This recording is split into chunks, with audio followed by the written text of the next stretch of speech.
fleet of them. Look on the ASA. My gosh. They're all going against the wind. It was basically a cube with inside of a sphere where the points of the cube were touching the outside of the sphere.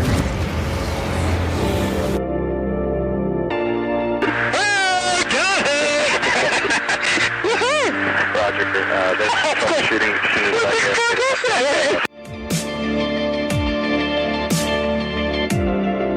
So this isn't anything that just is limited to the United States. It's a worldwide phenomenon.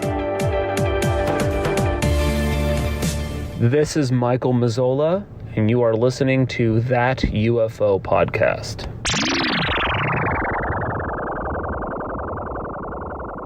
Hi everyone, and welcome back to That UFO Podcast. My name is Andy, and this is episode 11, my interview with Buddy from Alien Protocols. Really interesting chat with Buddy. We go over an hour discussing remote viewing, growing up with psi gifts, precognitive dreams, an update on the Mage UFO. He remote viewed this, some really interesting comments about what went on, some Skinwalker Ranch involvement, and then some listener questions that you must stick around for. So folks, just a little summary before we get into the interview of this week. My next two guests coming up will be Calvin Parker. That was pushed back very slightly, and Calvin is one of the most famous UFO abductees on the planet. He has a really fascinating story that is just always incredible every time you hear it. So we'll be speaking to Calvin, and also Bryant Arnold. You may know him better as Dragon from The Curse or Secret of Skinwalker Ranch, depending on where you watch it. So Dragon is going to be on the show. I'll be speaking to him Sunday night.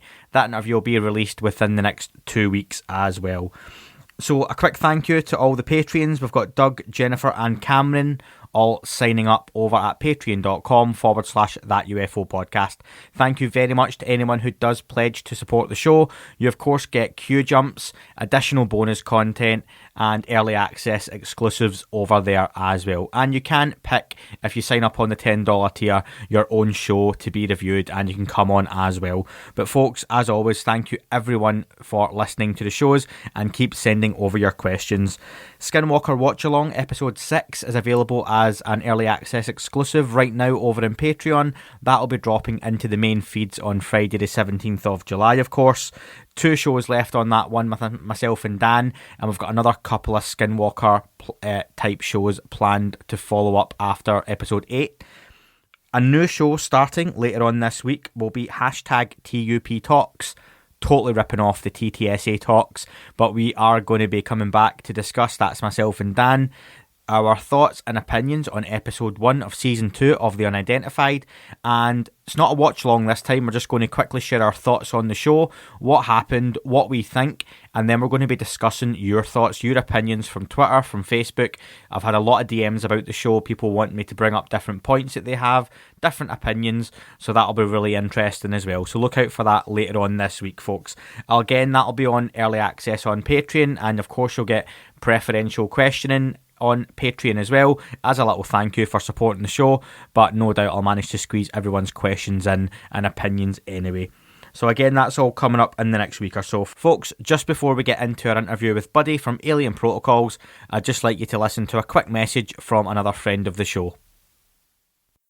Have you ever looked up to the skies and seen something you can't explain? Or walked deep in the forest and sensed something watching you?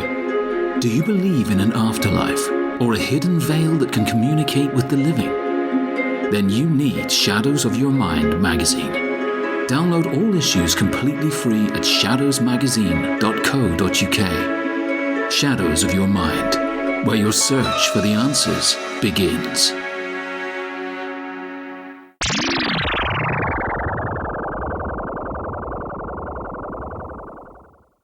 Okay, folks, coming back from that message, we have our guest on this week's show. He is an experiencer, consciousness nut. That's a hard thing to say in a Scottish accent again. PSI practitioner. Is it Psi or PSI practitioner? Psi. Psi. I thought so. I just wanted to make sure I got that right. So Psi practitioner, ufologist, remote viewer, among many other things. We've got Buddy, the host of Alien Protocols on YouTube. Buddy, how are you this evening? Good. Thanks for having me. I appreciate your time. It's an absolute pleasure. This is a a slight sidetrack from recent guests. I've had a lot of chat around the UFO subject and topic, and that's something we're definitely going to speak on. But I've said from the beginning, remote viewing was something I was really interested in, and it's been great to get in touch with yourself. And Jenna on Twitter was the person who kind of sent me in your direction. So again, that's it's really good to kind of get in touch with you. So I want to start. Well, they are connected. Even UFOs and remote viewing have a very intimate connection, and we'll get into that more as we discuss. Oh, absolutely. Yeah, they do a very strong connection. So I want to start off, buddy, just by discussing a little bit about your background. When you first got an inkling you had any particular gifts, and what kind of led you to kind of this point? Well, when I was a kid, I knew I had,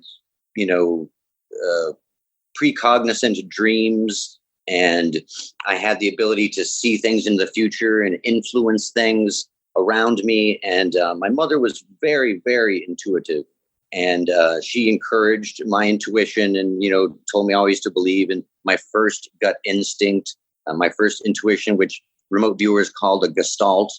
And that's the most accurate information you get, is usually your gestalt, the very first thing that comes to you from a point of stillness.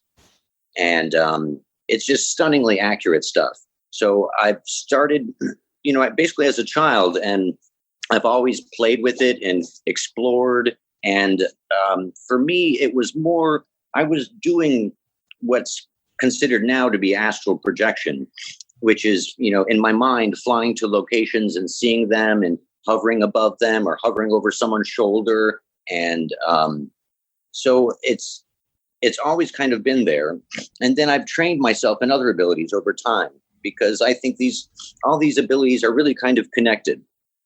And this is science. This isn't woo-woo. This isn't, imaginary. This isn't, fanciful, spiritual, something that's not tangible. I believe all this stuff, and so do the researchers, that this phenomena is reflective of a deeper science that we just don't know the science to yet. Oftentimes, a new science will present itself the very first time as a phenomena.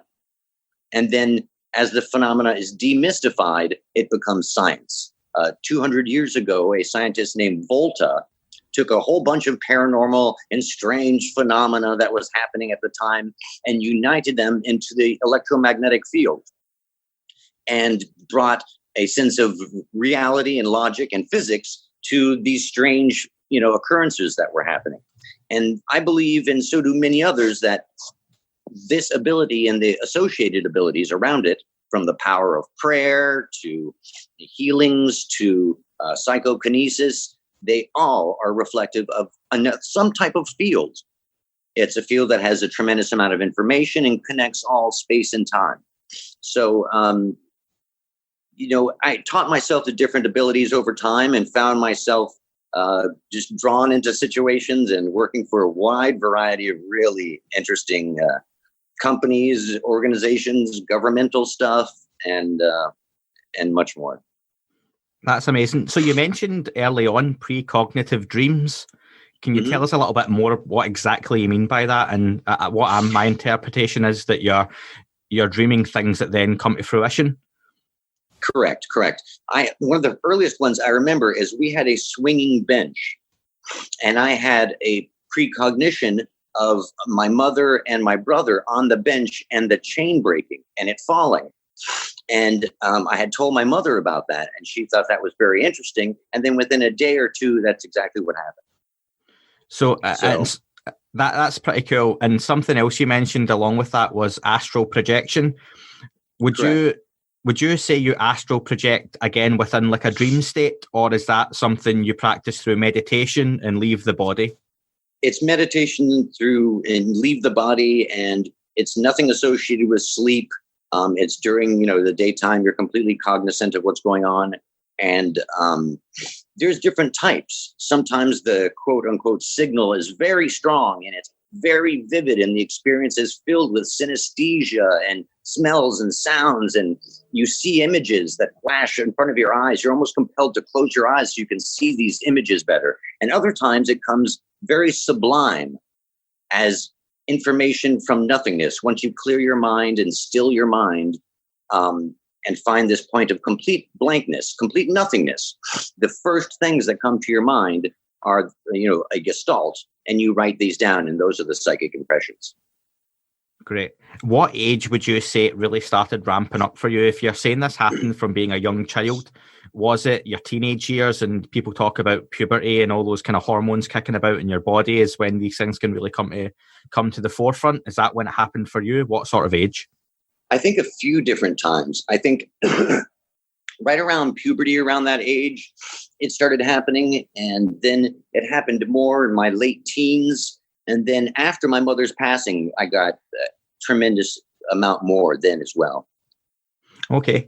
Now, that's any incidents growing up that you recall back to? And I'm not talking about, what we might see in some kind of superhero movie or horror film where you're in some canteen and you make everything fly off the benches. But was there anything you remember that maybe happened that was particularly traumatizing, or it was maybe a more positive experience growing up?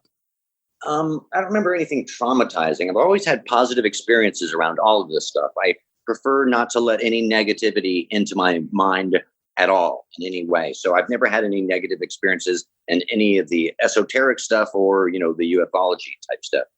But I remember trying to move a painting in my room, in my bedroom as a kid, and trying to move it with my mind and trying to move it. And then I fell asleep. And when I woke up in the morning, it was tilted and turned.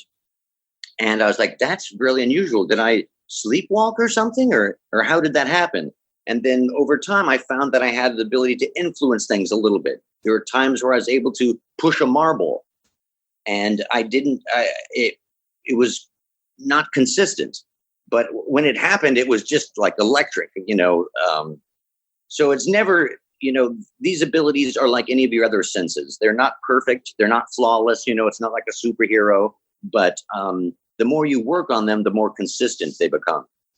Yeah, I think some of the phrasing you've used, and later on we've got one of my listener questions, is latent abilities. So this is something you very much believe we've all got inside of us already, and it's just bringing it out and how you come about doing that. Yeah, exactly. Was there anyone you looked to growing up? Because again, this is something that is quite different from most people's childhoods, that they realise they've got these gifts. I mean, I walked along the street and pretended I could move a crisp packet that was only blowing in the wind, and we've all kind of done those things as a kid and blinked and tried to make a light turn off. And that was one of your YouTube videos I saw recently. We've all tried it, but for the 99.9% even, it never works. But for you, this is something that you honed. So was there anyone you looked to growing up in those fields or in those areas? I'm thinking names like Ingo Swann, Uri Geller. Exact. You nailed it. You were psychic yourself. That's Ingo Swann is the top of my list. But there's a lot of people that go all the way back to the Yoga Sutras, 2,000 years ago, like Nagarjuna, who said, if you still your mind like the surface of a lake, you can reflect the universe. And in the Yoga Sutras, they spoke a lot about these abilities, that on the path of virtue, these abilities present themselves. And these different monks would be able to communicate with another monk who's, thousands of miles away, or, heal an injured child. So, in terms of influences, there's never been a lot. And there's also, there's a great impediment to exploring this topic. There's a lot of, BS with this topic. I've never wanted to be, famous. I don't want to be on TV. I don't want to do TV shows or movies based on this stuff. I'd rather be like an Ingo Swann, someone who searched out researchers to try and get to the heart of what's going on here, and to try and, leave information behind that others would find useful, and to help with the research to nail down this field or whatever the exact physics is. So I've really tried, especially in the past, years, to make my abilities strong enough so that they're dependable when confronted with a challenge in front of a researcher or while under pressure. So that's always been a real important thing to me. And is that something you've found that you can at will rise to the occasion when you have to, when you're faced with a researcher, or I was going to say a skeptic, but I suppose you have nothing to prove to a skeptic, but someone like a researcher who wants to look at the data, the science, really see what this is, and what's the practicalities of this kind of ability, and how can we make this more? How can we bring it to more people? What sort of occasions have you had to? Have you got any you would discuss? Tons of them. I've worked with scientists that were skeptical, or some that partially believed. And then when you see it yourself, you can watch 1,000 videos and you can always assume of some sort of kind of trickery or, video, effects of some kind. But in person, when you see something over and over again, it's hard to dispute. Recently, I was at a lab in Huntsville, Alabama, which is the rocketry and capital of the United States, basically, and with a very big governmental organization behind it. And others were there, and they asked me to go through several different machines to see if I could affect different machines. And one of the videos is on my YouTube channel, where I affect a shielded compass. And the first machine I was working on, but we didn't get a video of this one, was an electrostatic detector. And for the first 10 minutes, I couldn't get, sometimes it takes time and you have to have patience. And I couldn't get it to go. And someone said something to me, one of the scientists was taunting me, you want to give up yet? And I was like, no way. I'm just starting to get the feel of the character of this funny machine. And within a couple of minutes, it started moving and kept moving and kept moving and kept moving beyond the point of, any chance or, any outside interference. I've been challenged a lot and tested a lot, from bending metal screwdrivers in front of people and scientists and reporters and stuff without touching them. You can hold the handle, but wave your hand over the part that you want in the way you want it to bend, and it would bend.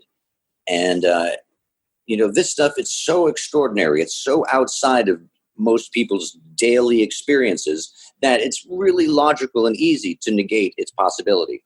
But the shocking and astonishing truth is that this stuff is real.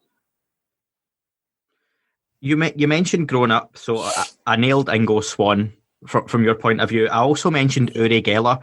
Now, Ingo Swann, you mentioned, was someone who sought out the researchers and really wanted to look at the scientific side of this. Would you say that an Uri Geller, who's maybe more famous here in the UK for being a bit of a celebrity, he's done a lot of TV shows over the years, do you have anything against someone like that? I kind of do. Yeah. I kind of do. And recently he said he was going to remote influence Theresa May about Brexit. And, I wrote him and said, it's not going to happen. It's not going to work. You can't do it. It won't work. And if anything, I'll try and stop you, and she ended up voting for it 5 times or something. So he had failed consistently in that one. But he's always been a performer. And I believe he's been mixing magic tricks with this stuff. And you don't need to mix the magic tricks. You have to be willing to fail, because sometimes you will fail. But if you watch enough, you will see things that are so miraculous, so statistically beyond the realm of probability, that you are left kind of gobsmacked. Yeah, there's another incident famously a couple of years ago where Uri Geller claimed to have moved a football from a penalty spot, or a soccer game for those listening in the US, with his mind to help the English national football team out. So yeah, I definitely think there's an element of showmanship and character there that's maybe more fitting of an Ancient Aliens than any other type of show. But yeah, no, so you've got those two different paths that an Ingo Swann and an Uri Geller kind of obviously went. And there's straight up scam artists too. The neon light psychics.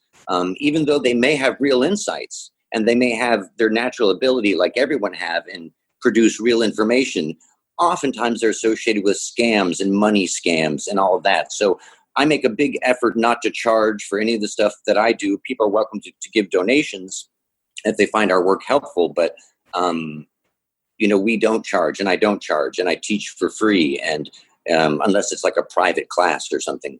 So It's really important to me to try to maintain as much integrity in this mysterious field as possible.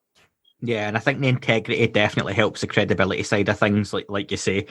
So again, what sort of practice and training goes into nourishing those abilities? So we know you've hit puberty and late teens, and you're starting to do more and more, looking things like static, pushing a marble, those sorts of things. How do you harness those and get the most out of those abilities? Well, some you just have to try for the first time. You just have to push it. Like the first time I tried to do a healing, it was a sick dog that we had, and I just tried and prayed, and I consider myself a Christian, and so I pray and I consider all these gifts from God. I don't, there's a lot of evangelicals who find this sort of thing evil or demonic or whatever, but I find that really ironic as someone who believes all of these are just the gifts that God has given us. So you try something, and then you keep trying it, and you try to hone it and improve it. And over time, if you're tenacious enough, you'll see the results. And sometimes it's a lot faster than you think. The first time I tried to bend metal, I was almost like giggling at myself, like, how silly is this? What am I trying to do? And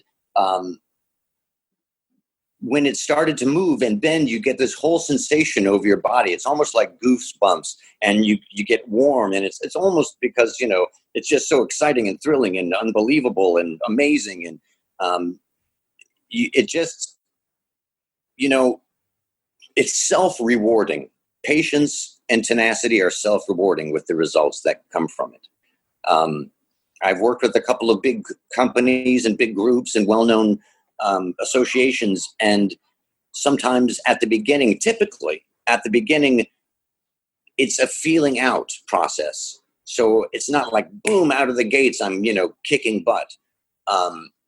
Sometimes it is, but most of the time it's more a sense of trying to get a sense of the signal, the location, like a tuning fork trying to find the frequency of another tuning fork. Where if you don't have the right note, it's not going to quite sync, but the second you get the right frequency, they're both humming and vibrating, across a distance. Okay. So there's a lot there in everything being connected, and I know that's something that you've talked about a lot, and a lot of other people have, and I think particularly the last couple of years I've seen, if we want to talk a little bit about the UFO subject, more and more this idea that everything's connected. We're not looking at aliens from another planet hopping in a flying saucer and coming to say hello.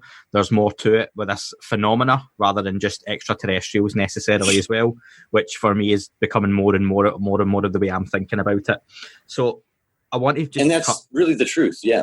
Yeah, and I'm going to get to some of that as well. And there's some of this that, for me, it makes a lot more sense than we've got one group of aliens coming to visit us who are technologically advanced, and that's it. As you start to see some of the testimony from pilots, what they're seeing, some of the videos that are online that are, as camera phones get better and you're getting 4K and 8K videos of some of these shape-shifting entities in the sky, it's clear that that's not a physical saucer or that's not a ship. But then some of these things are. So it's definitely evolving the way I'm thinking about it as well. The obvious connection between the UFOs and these abilities and phenomena like the Skinwalker Ranch and haunted houses and things like that is consciousness. And like I was saying before about there being some sort of a field, if there is a field, some sort of substructure underneath this reality, kind of like the electromagnetic field was, that has a connection to every place, every time, then you would think an advanced civilization would understand that field and that technology very well and utilize it as well. It would almost mandate that advanced technology would. I'm going to give a crass example here, so forgive me, but do you mean when you talk about a field, something like Star Wars where you've got the Force, do you mean something like that that's behind everything, or is it something else? It's like the electromagnetic field is something that's invisible. Humans have lived around it, our entire existence, but we couldn't define it. We couldn't see it unless rare circumstances like lightning bolts or static electricity when you walk across a carpet or rub two fabrics together. It's a law and a structure that makes up our reality that's not visually tangible, but is observable, or it presents itself under certain very specific conditions. So there's a belief in physics, a big debate about the role that consciousness plays in reality. The famous two-slit experiment and many others, where physicists are not sure why observation seems to literally affect space-time and matter. But it's definitively scientifically true that the observation of subatomic particles affects their reality. And not just that you're seeing them, or that if you're using, lights to bounce off of them to identify their location. It's much deeper than that. They've done all sorts of experiments, and it's proven that consciousness and reality are essentially interwoven like a tapestry. So it's not space-time, matter, and energy first, or consciousness first, as many different people in this field hypothesize. I believe it's a tapestry, that they're both interwoven very deeply. You can't have a consciousness without energy, space-time, and matter. And energy, space-time, and matter are completely meaningless if there's no consciousness to observe it. So it's like the classic, if a bear poops in the woods, or a tree falls in the woods. Yeah. And no one's watching, or no one sees the poop. Did it happen? And physics has told us that something called a superposition, which is kind of unusual. And superposition means it did happen and it didn't happen simultaneously. And it's not determined until it's observed. So it's a bit of a Schrodinger's cat type thing, that the cat's in the box. Is the cat dead? Is the cat there? Is the cat turned into a two-headed dragon? We don't know. It might have, but we can't see it. So yes, and it's in fact both. It's kind of both. They're in this superposition until an observation causes reality to make a decision. So we're just beginning to understand consciousness and its role in the physical world. How do you define consciousness yourself? In the most basic definition, it's an awareness of your surroundings. And different creatures have different levels of consciousness. Some might say because an amoeba can react to its environment, that maybe it has consciousness. Yeah, I don't know about that, but obviously animals have consciousness down to the smallest sizes. It's something that I don't completely understand myself. I don't understand the complete parameters of it, but I'm an explorer of it. That's for certain. I think what's for certain as well is we're all exploring it. We might not be aware we're exploring it, but we're all here. So for some reason, whether we chose it and we don't know it or not, that we're experiencing the same thing potentially. So I want to touch on remote viewing. So what would you say if someone asked you, point blank, what exactly is remote viewing? How would you explain it? I would explain it simply as it is a 7-page process that's very deliberative and very, it has very specific instructions for every point throughout the process. And it is a way to see distant places and things and times without being there. And it was basically invented in its modern form by Ingo Swann, working with SRI, Stanford Research Institute, and the CIA. And there was a very active program for 20 years with the CIA and remote viewers doing amazing, staggering feats. And Ingo was one of the best of all of them. There's a great documentary out now called Third Eye Spies, directed by Lance Munguia. And it really takes you through the facts and the evidence and the amazing stories. And in fact, I've been speaking with Lance for a while, and him and this head scientist from an organization had been testing me. And they tested me 3 times, surprised me out of nowhere. And, I got a home run on all 3 of them. Really staggering results. I mean, if I was going to throw it out there, would the scientists be Hal Puthoff, and would the organization be TTSA, or would you not be able to say that? I'll say no to that. But the scientists, it's come out. The information has come out, and Skinwalker Ranch. I've worked with them for 2 years now. The head scientist, Eric Bard, there. I will hold off on that because I have a whole section on that for you. So yeah, Great. That's good to know though. So when you talked about the project that had gone on with the CIA and Third Eye Spies, just for those who haven't seen it, like you say, is a great documentary, great piece of filmmaking, and it's now available on Amazon Prime. Included with a Prime subscription, or you can rent it. I rented it when it first came out, so it's well worth the £2.49 or $4, whatever that might be over in the US. So definitely recommend watching that. But that would be Project Stargate, and you're looking at Russell Targ and Hal Puthoff, who is now obviously with TTSA as well. And they done some incredible work with the likes of Ingo Swann and others, like you say, who maybe aren't as famous. And they trained people out of nowhere, soldiers. They took a soldier named Joe McMoneagle and trained him in it, and he became one of the very best. He was also a great graphic artist, so he was able to render beautiful, very specific drawings of stuff that's just staggering. Some of the information, when you see the movie, you're like, it's every time it happens with me, I'm staggered by it. It's wondrous. It's really, really incredible. And would you say remote viewing, because this is something that I've just seen more recently as well, that it's not necessarily always seeing an exact picture in your head, that if you're given a target and the target's going to be the Eiffel Tower, you don't always necessarily see the Eiffel Tower and you can point that out, but you would describe it and it would be a feeling and it would be descriptions and what's round about it, and you would see rather than, it's a tower, it's a point and it's got legs, and is that how it works? Yes, and in fact, for some reason, and they say you're not supposed to try to name the target. You're supposed to try and give all the feelings around it, what it's composed of, and the environment. And as you go through the process more and more, these details come out. And with the full CRV, controlled remote viewing method, you can even use clay and stuff as one of the very advanced techniques. And when you're done, the images, you don't try and say what it is, you draw it, and sometimes it'll be apparent, oh, that's a volcano, or oh, that's the Eiffel Tower, or, that's, Notre Dame, or, the Colosseum.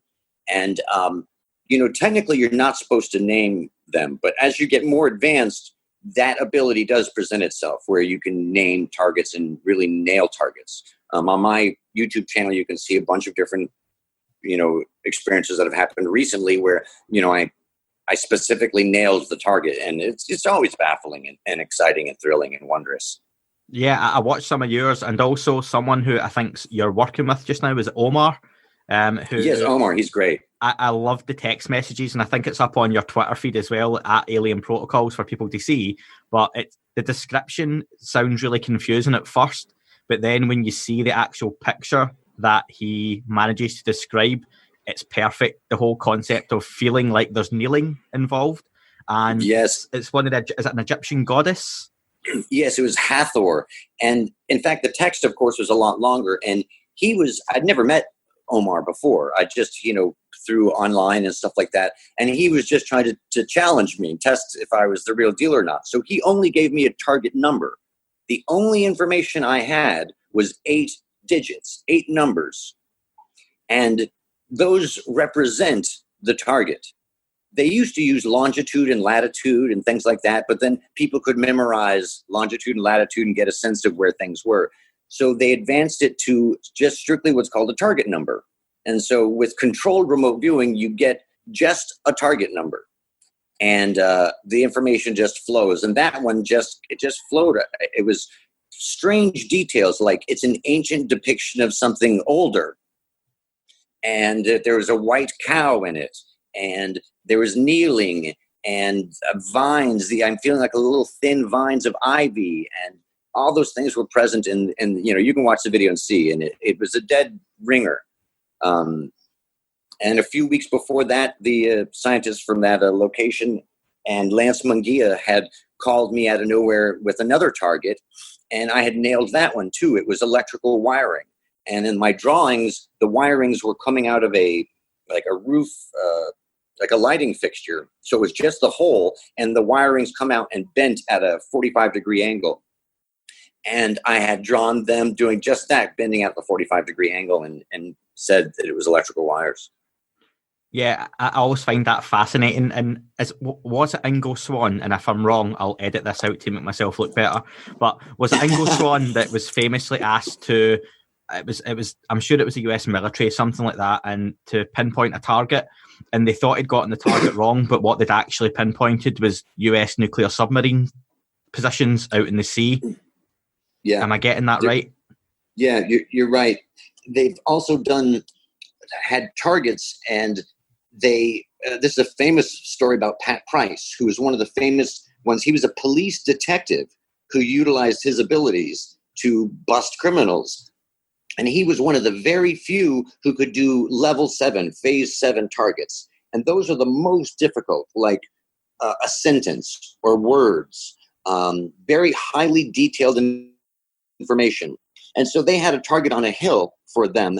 And he said, wait, there's something else more interesting, just a mile and a half away up the hill here. And it ended up being a secret CIA listening post. He not only described the area, but he went inside one of the offices, opened up one of the files, and named different file programs, folders of them. And they were all, I think, related to billiards. And they nailed it. And it was so frightful that the CIA had to reassess the entire program to see what they were doing. If, something fishy was going on, if it was, some spy network or something. So the CIA even had, controllers and assessors come in every year and try and, see the value of this program. And what they learned to do, what Russell learned to do, was to teach the assessor how to do basic remote viewing, and they would do a target. And they did incredibly well, for their very first time. And so that helped them continue the program for 20 years. It's the sort of thing that would be rubbished in documentation and it's kind of played down. Do you think it's still something though that's widely used in the background in these sorts of organizations and still something they pursue? Not widely used, but it is definitely used. Okay. What are some of the things that you've remote viewed that you could talk about that, I don't want to use the word interesting because it's all particularly interesting, but from a UFO or alien point of view, have you ever tried to remote view something off Earth on a different planet? The first thing, and this was very important for me, is to increase my accuracy on verifiable targets first. So if you know your accuracy on a verifiable target, when you have a unverifiable target, at least you'll have a general idea how accurate you are.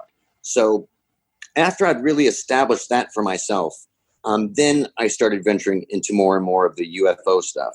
But some of those just came up with targets.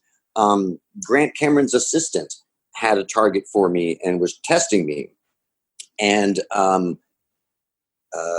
I drew the drawing, and my gestalt was a spaceship in space with a big planet right next to it, and another a yellow sun and a blue kind of sun, and the craft kind of going across it like this. And I kept saying, oh, this is so stupid. I'm going to be, I'm going to fail. She's going to think I'm an idiot. And it was an exact replica of the picture that she had. So that was a really neat one. I've done a bunch of stuff in that area, from UFO bases to the Nimitz incident to underwater stuff to stuff on other planets, to moons of Jupiter. I've done a lot of stuff. In fact, I was just on the phone with Linda Moulton Howe, and I had done a series of remote viewings about a craft that had crashed in Brazil, and a U.S. program there. So I was able to describe the craft and the occupants and much Was more. that the recent crash in June, the Mage UFO? Yes. Yep. I done a bit of a bonus episode on the night after it broke, because Twitter was lighting up around a whole lot of nothing potentially, but then there was just more and more clips coming out, and Arthur Iglesias, who lives in the UK but a Brazilian native, was translating the Portuguese, I believe it was, and letting us know this is what they're saying, and these people are really panicked and something has happened. And I done a bit of a summary. I hadn't heard about it, pardon my ignorance, until she told me about it, today basically. And all I got was a longitude and latitude. And, I just did a very long viewing, and I think that's going to air on her channel tomorrow night. Okay, Earth Files. So from what I had looked at initially, then something potentially crashed near a munitions base where they basically make ammunition. However, there wasn't meant to be any activity really at the time near the base, nothing outside the normal.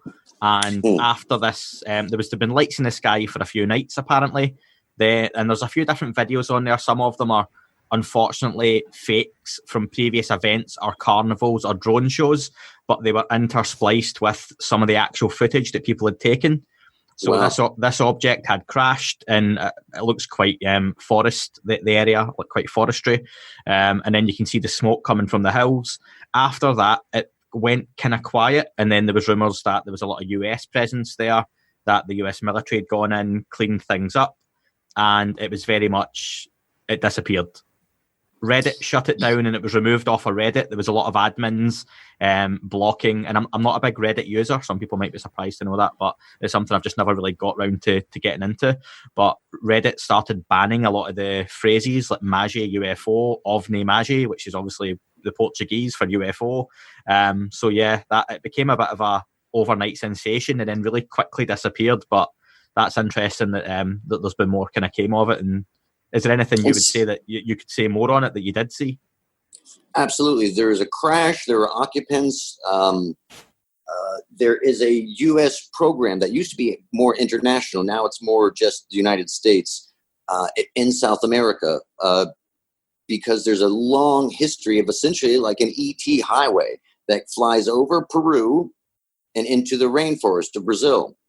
And it's been going on for a long time. It may even be the cause of the giant animal glyphs in Nazca. But this has been going on for a long time, and there's other, whistleblowers in the military who've spoken about this project and program. So it was a little bit about the project and the program and the crash retrieval and where they took the crash afterwards. They took it to a way station base in Peru, and then from there they took the biological samples, let's say, beings and the craft.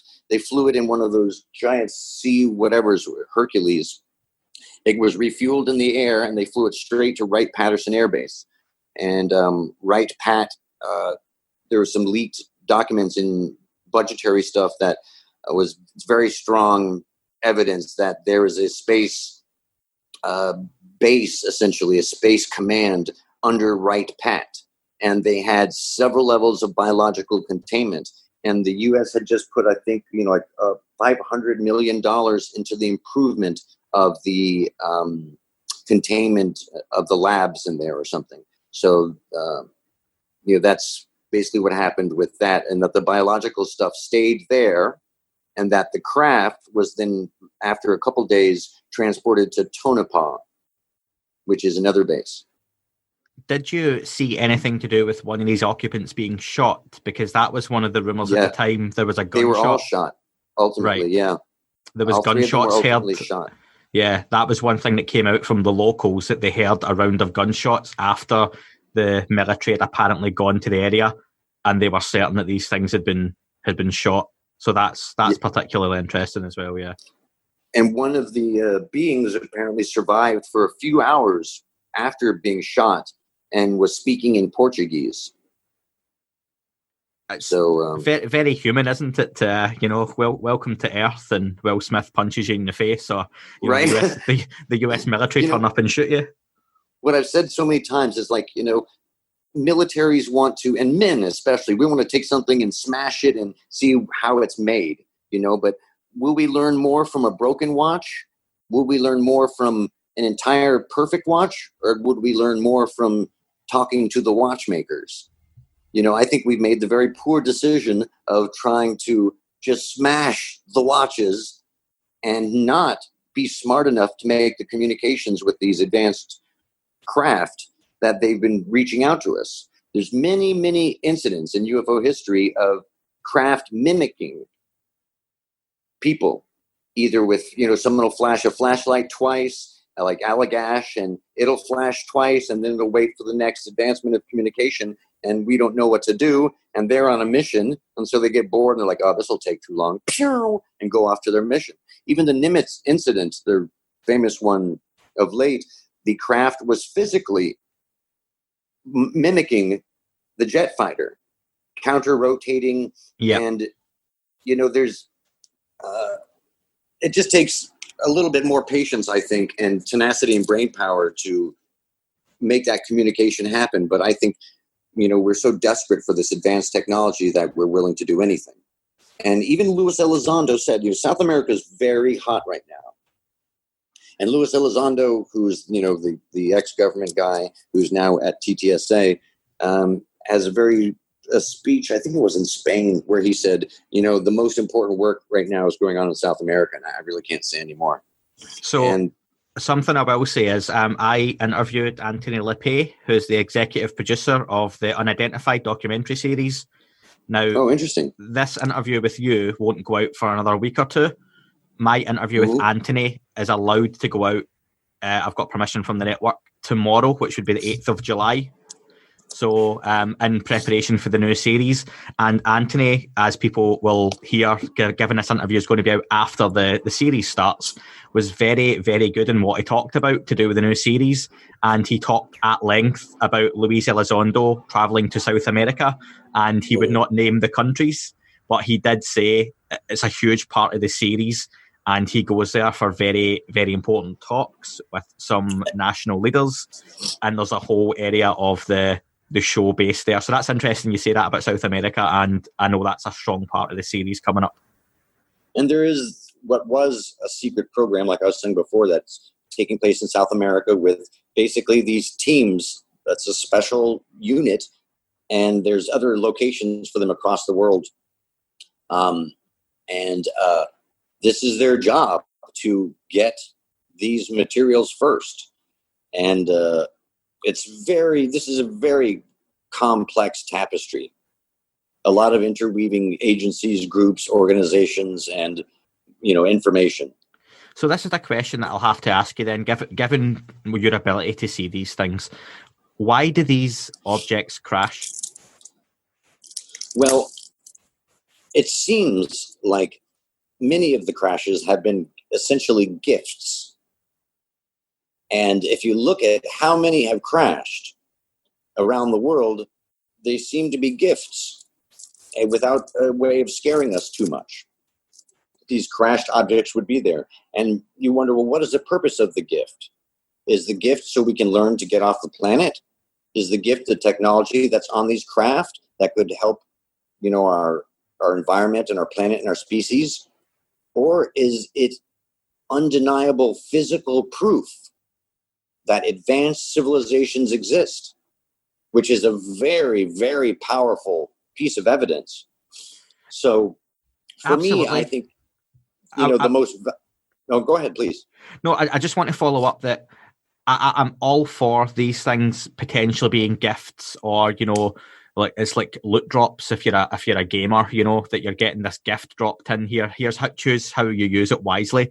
But if these things have biological entities on board, are we saying that these things that they're dispensable, that they're potentially clones, and that if you're going to crash something, you can't guarantee to survive? Beings. Okay. Yes, they're second generation beings that were created for space flight and stuff. But not all of the craft are gifts. They come here to this planet because you would imagine, being a really advanced race, the most valuable thing in the universe is not monatomic gold or any element that they could find in greater amounts other places in the universe. The most valuable thing is data, information. Knowledge is power. Information is power. And life forms are one of the densest forms of data there is. It's not just the life form, it's their environment, their interaction with their habitat, their consciousness, their interactions with others of their species, and on and on and on and on.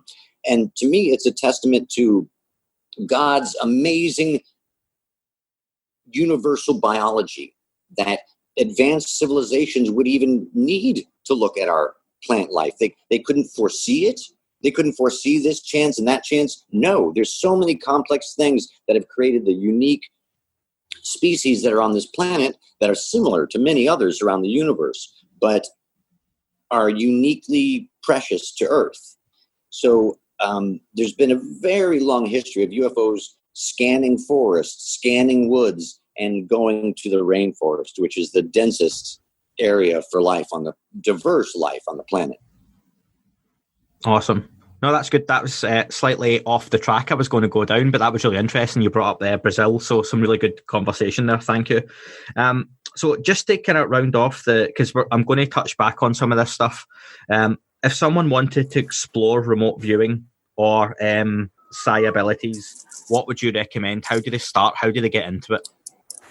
It's easy. There's certain videos. There's a great video from Prudence Calabrese.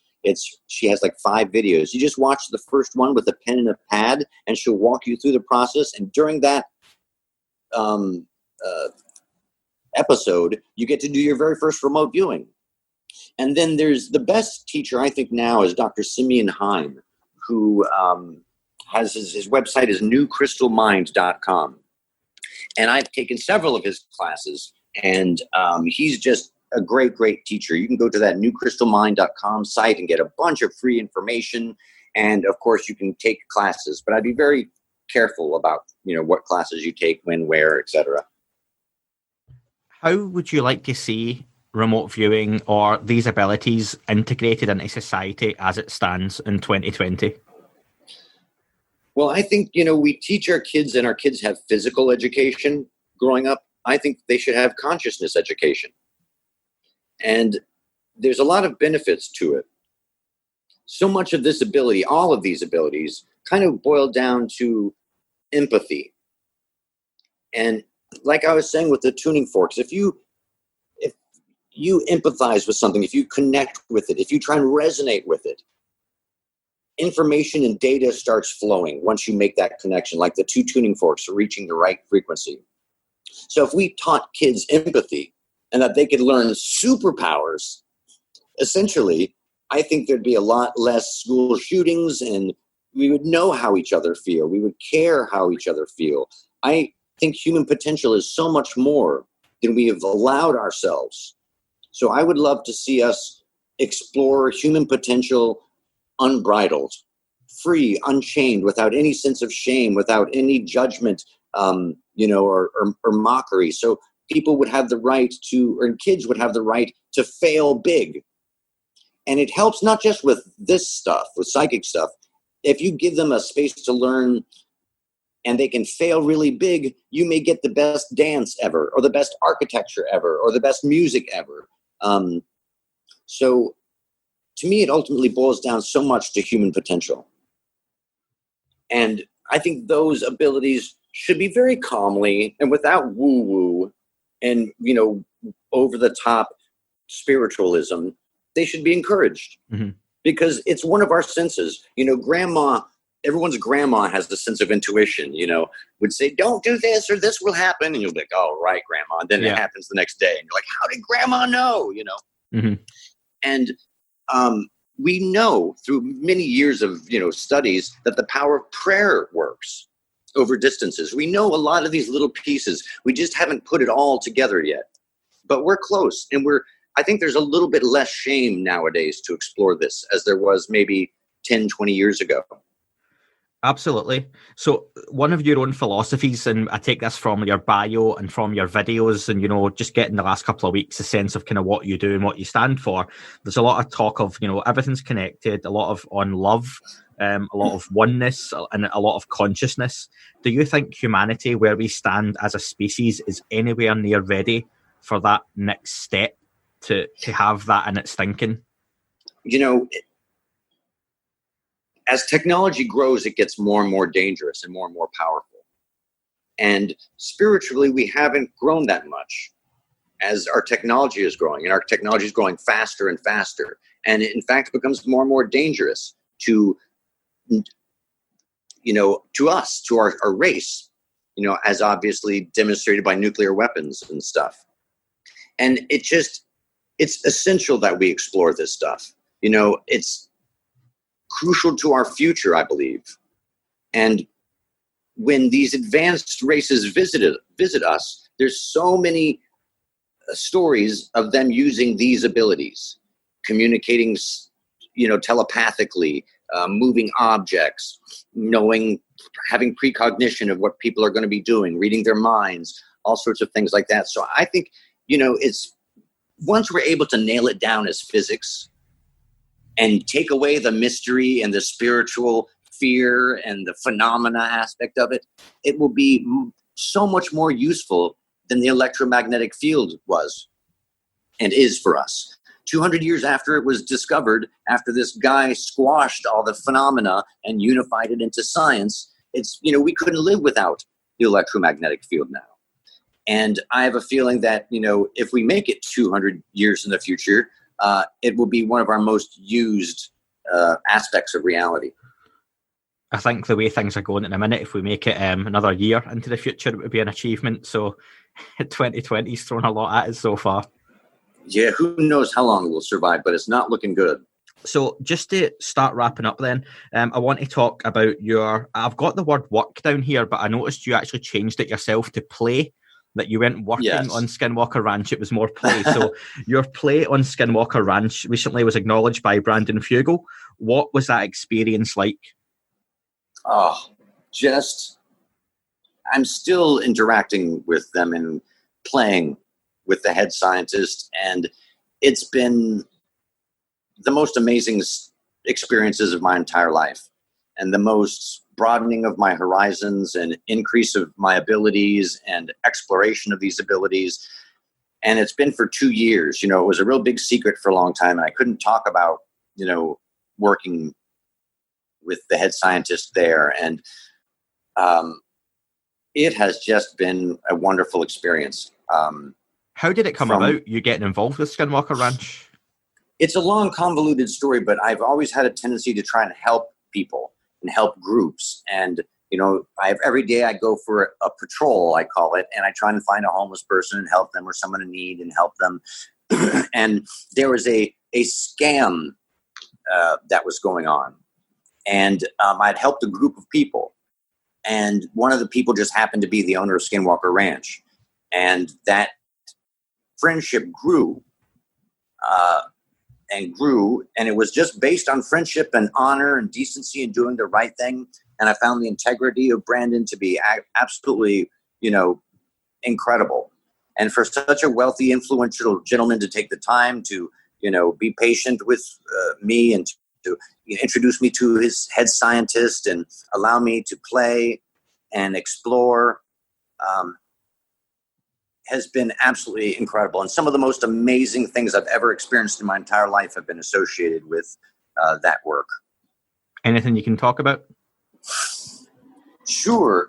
Everything from incredibly strong psychokinetic events to a 2-hour remote viewing with over 20 targets, and they were all stunningly, unusually, stunningly, creepily accurate, to working with specialty machines built just for the exploration of these abilities, and much more.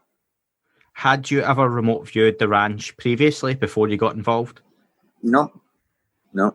Was that just out of no interest, or is it because it had never been approached? I was doing other things, and, it really hadn't come up, for me.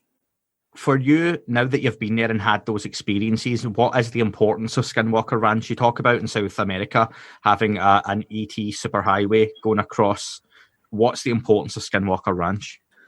Ultimately, I think it's consciousness and the power of consciousness, and that there's a real physics going on here. There's a real field going on here. And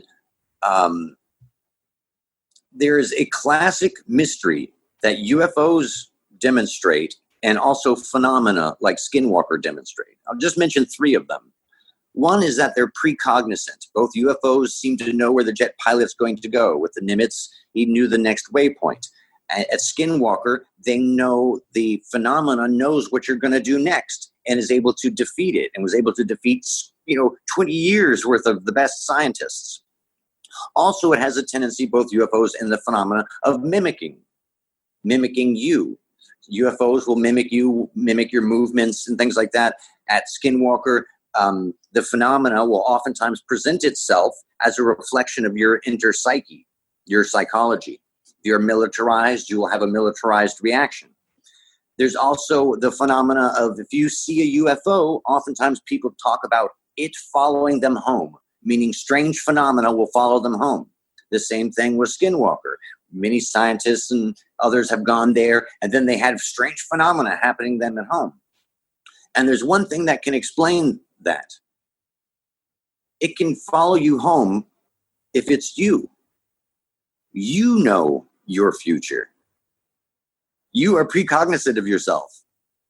And the role of consciousness and this field and the presence of advanced civilizations all interweave. So, for me, this is science. This isn't woo-woo. And Skinwalker really taught me that we know so little about our consciousness, but it certainly is interwoven with space, time, matter, and energy. Awesome. We'll move on to listener questions just before we finish off. And I'd just like to say thank you to Mark, one of the listeners, because he was really interested in some of the stuff around Skinwalker Ranch, but that was going to be coming up anyway. So thank you, Mark. Thank you, Mark. Yeah, great questions. So first up is Jenna. And Jenna, I'd like to say thank you on the podcast because she was the one who put me in touch with yourself and gave me a heads up as to you're someone who I should be speaking to. So I love you, Jenna. Yeah, Jenna's awesome. She does great readings as well on Twitter for people free of charge. So get in touch with Jenna. She had a really good question. So Jenna said, hearing that you've been working with some interesting groups recently, is there anything about the psi phenomenon you have found surprising? That I don't know the envelope. I don't know the ends of it. Hutchinson could transmute metals. Ted Owens could cast or call lightning bolts, definitively change the weather.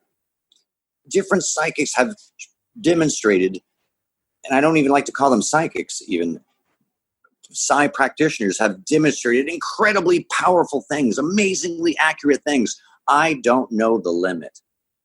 And I've seen some incredible, mind-boggling stuff. Great question, great answer. Thank you, Jenna. Dan has two questions. One is very quick, but the first one would be, why do you think we are here? I think it might be a transcendence test. That our species and life forms are given life. This universe is suspiciously constructed for life. If you look at a chicken farm, you have to have the heat lamp and an area, and the chickens can live. And if you look at our universe, the suns are these power plants, energy sources, wonderfully placed, separated from each other by great distances with habitat, planets around them. And it just seems, for so many different reasons, suspiciously constructed for life. So I think our universe was constructed for life. And maybe there's some sort of transcendence possible if we are a good species. You can look at the Fermi paradox and the Fermi wall and our inability to communicate with other civilizations right now as a hint that not many people make that transcendence. Not many species make that transcendence. So I hope we do. Thank you, Dan. And Dan's second question, Dan's a bit of a dog lover. He is asking, how is Miss Sausages? Miss Sausages, I could put the camera on her right now, but she's 17 years old and she just soothes my soul, and she's just the most wondrous, wondrous creature. She's really fragile now too. So, her love and affection really keeps me going. And she has been just the most important thing to me. I'm a dog person too, so I can relate to that. So we had Grace asked a question. So many journalists and people in general have been arguing on Twitter, particularly the last few days, about the UFO and UAP subject. What would you say to them about their approach currently and the negativity? That they are not doing quality research. If you deny the existence of UFOs and UAPs, you have just not done the basic research. you're making more conjectures than you've done the actual research. There's research like Victor Vigiani got these documents, indisputable documents from NORAD that talk about intercepted tracks, unidentified tracks, tracks of interest, and the Nimitz incident. The government just released 3 videos of these craft, and it's easy to look at them as a threat, but they haven't used this amazing technology to destroy us or do anything very negative as far as I can determine. Awesome. I've got one more question. I'm not too sure of the background on this one. Mike asked, is there any more information on the classified documents that were left in your car? Wow. Well, it's strange that you bring that up, Mike, because something else has come up recently about that. And they've been verified by one of Grant's document guys, and they've been verified by others. And I've gotten into a little trouble over those things. And about 6 months ago, someone tried to slash, I still have a scar here, you can see, someone's tried to slash my throat from behind. Never met them before, so like the Russian guy with a funny accent. And I kind of wondered if there was a connection between that or what.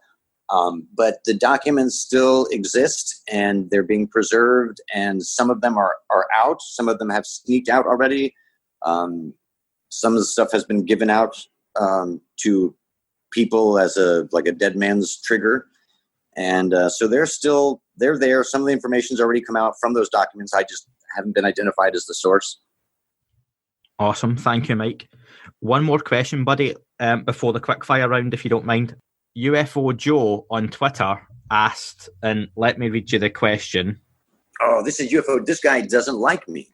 No. I know him because I had identified a witness from the Nimitz incident, and he felt I shouldn't have identified that person. So that's the question. Are you happy answering? He blocked me. No, you can keep this all in. I think, transparency is really important. Okay. And I would like to speak to UFO Joe. He's blocked me and doesn't like me and talks bad about me or whatever. And, he's welcome to have his opinion. He comes from a different perspective. And, whether I made a mistake in revealing, I won't say the name now, but I have in the past, who the real special witness is from the Nimitz incident that we don't know. The person hasn't come out, hasn't been identified, but people have outed other males that were involved in it. But this person is not a male, just to say. Yeah. And I feel like even if what I did was a mistake, he should grant me my human frailty and say, well, maybe if he made a mistake, I can forgive him, and, he hasn't even done that. I think he's been very rude by not communicating with me and solving whatever, animosity that he has over that towards me. So let me ask you the question directly, because you've basically answered it, but do you regret being unethical by outing the female wingman pilot who wanted to remain anonymous and still does? Well, whether she wanted to remain anonymous is still kind of whatever. I think that the ethicalness of it is a very subjective thing. And I really honestly haven't made my final mind up whether I did the right thing or not. And I really debated about this in my own mind for a long time. But we often talk about people suppressing information and suppressing data. And this is the single most important UFO case in history. It has the most evidence, the most sensory evidence, the most video evidence, the most everything. It's a crucial, crucial case. And I think it almost seems a little sexist to me that he would feel like he has to defend her, more than communicate with me and just, allow me, if it was a mistake, if I did do the wrong thing, allow me that human frailty to make a mistake, because I'm not perfect. I do, part of my abilities is to find things that are obscured and reveal information. And I'm not going to be another person suppressing information from the public. I just don't think that's right, and that's fair. And I also think that this person is part of a incredibly important historic event, and this person should come forward for the benefit of all of us. And this will not hurt this person or their career. This person is a badass. This person is absolutely amazing, has made like over 300 wartime day and night landings on aircraft carriers. This person is a badass. And she's, I won't reveal the name, but she's beautiful. She's incredibly intelligent. And this coming out would not hurt. I don't think it would hurt her career. Many pilots have come out and spoken about these different issues, and everyone else associated with it has come out. And there's been a lot of lies as if Fravor was her, when she's a very important witness and has very important things to say and was the crucial witness. So, what I would say to Joe and to anyone who feels animosity towards me for revealing that information, they may think it's unethical. I'm not even certain myself if I did the right thing or not. And, I can't take back what I did. And I would just ask people like Joe to always communicate with the people they have a problem with, especially within our community. We shouldn't divide ourselves in the UFO research community. Joe's a very serious guy about this research, and so am I. And we care about this topic very much. So we shouldn't divide each other. We should try to find bridges and learning and understanding. If I am wrong, a compassionate, intelligent conversation with Joe could have helped me realize that. But other people who are upset at me, like Jay, Twitter Jay, has spoken with me, and we resolved any, a couple people were upset that I had revealed that name. And, just anyone who still has any animosity about that, I apologize that I hurt their feelings. I have very small viewership, so it's not like I revealed it to the world. And, I ask his forgiveness. No, and I still think it's history and very important stuff. That's a very honest answer, and I appreciate that. And Joe, again, thank you for the question as well. That would be good if you could get in touch. There's been a lot of animosity on Twitter in the last couple of days, particular. Yeah, he's just blocked me and not communicated. And I think within our community, we don't have to worry about disinformation, CIA operatives making us look foolish or like infighters. We do it pretty good ourselves. And I think we should always strive for the highest ideals and, pragmatism and logic, and also a little bit of compassion too. No one's perfect. Absolutely not. You're right. Thank you for the questions, folks. There was a few other ones sent in, but just due to time constraints and also the body of the interview, we've answered quite a lot of those as well. Just to finish off on the quickfire round, it's a few words or sentences on various projects and topics, and then we'll kind of finish off. So the first one would be the Montauk project. BS. I thought you might say that. The next one would be, and this one's kind of for me, the Men Who Stare at Goats, the movie. Have you seen it? No, I haven't. Have you read the book? No, I haven't. Do you know what it's about? Yes. Yeah, okay. Is it something you're going to see, or do you just choose not to? I choose not to. Okay. But I believe in the abilities. I know they exist. I just wondered, given the tone of the film, if you would avoid it, given it is more comical and obviously kind of fantasized. Given the nature of the thing, it doesn't have to be, does it? So the next one would be the friendly and hostile ET narrative. I only believe in the friendly ET narrative. I'm not a subscriber to the hostile ET narrative, and I've never seen any convincing evidence. There's plenty of stories about hostile, negative experiences, negative abductions, but I'm highly suspect of those. Dr. Stephen Greer. That's a very complex subject. He is someone that the UFO community should always be incredibly grateful for so many different things. The press club event where he brought out all these people for all of his interviews. But there's also a lot of fear mongering with, a giant fake UFO event and the government's going to be doing this and that. Cool. CE5? Very real, very important. The technique is everything. Tom DeLonge? Fear-mongerer. And the last one I'd like to finish off with all the guests. What does disclosure mean to you? Revealing the reality that advanced civilizations have been visiting our planet. Excellent. That's great. Listen, buddy, it's been amazing talking with you. If you want to just let the listeners know how they can get in touch with you, how they can subscribe to your YouTube channel. They could just go to Alien Protocols on YouTube or to email me if anyone wants healing. We never charge for any of this stuff. If there's someone sick who needs healing, if you need a remote viewing, if you want tips on psi abilities, it would be a pleasure to help in any way we can. You could just email at alienprotocols@gmail.com. That's great, buddy. It's been an absolute pleasure speaking with you. Thank you very much. My pleasure. God bless you and the listeners. Thanks, everyone. That is all for this week's show. Thank you very much for listening. Please remember to leave the podcast a review on your chosen platform. You can like, retweet and subscribe. That would all be very much appreciated. The shows are being uploaded onto YouTube as we speak more and more. You can sign up at patreon.com/thatUFO podcast to access the shows ad-free as well. Please get in touch on Twitter, Facebook, Instagram, That UFO Podcast. Of course, on Twitter, it's at UFO UAPAM. And again, folks, as always, keep looking up. You never know what you might see.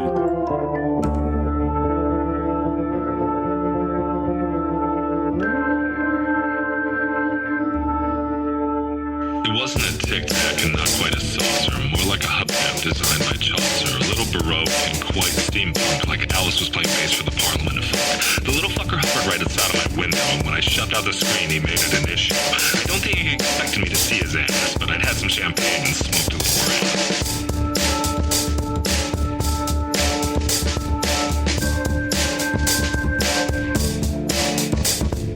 Meditative gamma state full on meta. Can't imagine how it could have been any better. I got to the top of the stairs and there he was. Like, you awake? I was about to abduct you, cuz.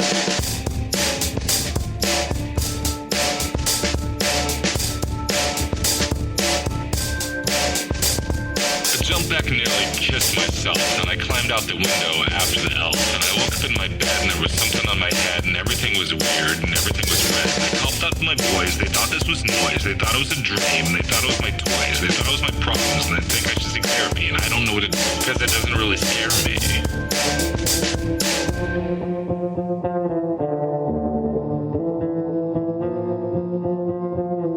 If you really want to know who I think I be, I think it's you and me and us and we and him and her and that and she and that thing over there and what's that, Jake?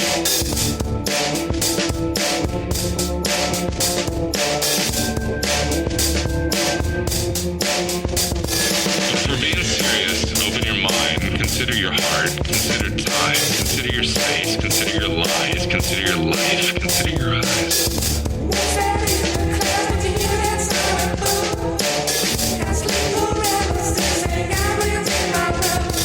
It wasn't a tic-tac and not quite a saucer.